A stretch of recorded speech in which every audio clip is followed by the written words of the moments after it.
What's going on, Halo fans? Luke the Notable here, just doing a little unscripted commentary here about the Halo Wars 2 Blitz packs in the Blitz mode. I'm going to be talking about my predictions on whether or not microtransactions are going to be pay to win for Blitz mode. I'm going to say yeah, for the nature of Blitz mode, microtransactions will be pay to win. If you fork over hundreds of dollars in Blitz mode, you will have a distinct advantage over other players. It's shitty, yeah, but it's there, and it's not like we can do much about it. But here's the thing, I don't necessarily think it will be that big of a problem. As I'm making this video, the beta is over and everything has been tested. 343 has not given us a direct answer on what increments your armor, damage, whatever it may be, will increase in different levels of your Blitz card. So we don't yet know how much better a level 2 Marine card is better than a level 1 Marine card. They're not being shady, they're literally just not telling us because they're working on balancing. On the last day of the beta, I and everyone else got 20 Blitz packs to open up. Most of my stuff was leveled up to level 2, 3, and some of them level 4. I got a little bit of experience of using those high level units against low level units in matchmaking. And honestly, it didn't make that much of a difference. Yes, objectively, my units were doing more damage than the enemies, and the enemies had less health than my units. However, I don't think this objective difference in leveling and damage and everything like that gives that much of an advantage. Multitasking, efficiency, and just general game skill goes a long way in Halo Wars 2. Even in that last day of the Blitz beta, when I had really good cards, I wasn't using my objective superiority against other people to beat them. I was using my skill at the game and understanding of deck building and everything in between. Am I mad about Blitz packs in Halo Wars 2? Yeah, but it's not necessarily because of the superiority in your decks. I'm actually mad about Blitz packs because they're not giving us free DLC because of them. When it was first announced that Blitz packs were going to be in the game, I was kind of excited because I liked getting free DLC. When I learned that I would have to pay for any content coming to the game post-launch after Halo 5 basically would revolutionize the gaming scene by giving us free DLC post-launch, I got kind of cynical about Blitz packs. For those of you who don't know, I'm a big Clash Royale guy. Essentially, it's kind of like Halo Wars 2 in the sense that it's an online card game.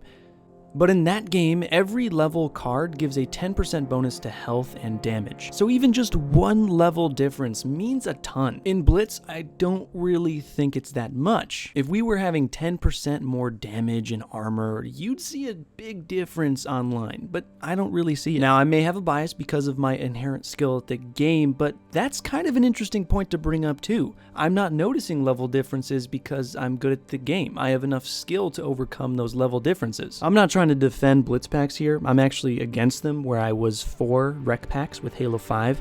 I'm just saying that it's probably not going to be as bad as everyone is saying it's going to be, and I'm trying to kind of calm some fires that I'm sure are going to be erupting around the release of Halo Wars 2. The important thing to know is for the most part, as long as you play well and you stick to some of the tips videos that you may find on my channel, you're going to be doing a lot better in Blitz mode than the people that are paying a lot of money for it. While paying a lot of money for the game will get that person an objective advantage, they still have to have the skill to overcome you in battle, and that's something that you just can't buy. And this is different from Halo 5 because yeah, Halo 5 you still needed skill to use things like rec packs, but this is completely different. You need a good understanding of how the cards interact and work with each other. It's a strategy game. There's so much more things that go into it. Whether you're a fan of Green Skull or not, you've probably seen his rec pack opening videos. He put a ton of money into his account, but still has a pretty shitty KD. Prime example of how money cannot buy skill. Nothing against the guy personally, just using him as an example. So to close, I'm going to end with my opinions on the Blitz pack system. I think it would be a good idea if we got free DLC. I wouldn't really care because that's why I liked the Halo 5 rec packs. Free DLC was awesome. Because we're not getting that, I'm kind of pissed off that you can get an inherent advantage in the game that doesn't also benefit the game itself with free DLC. But I also know from my experience with the beta that it's really not that much difference. If you're more skilled and do better multitasking than the person you're fighting, you're gonna have no problem using your level 2 Marine to combat his level 3. But I want to hear what you guys have to say. Comment down below with your opinions on the subject. I think it'd be kind of interesting to hear what everyone,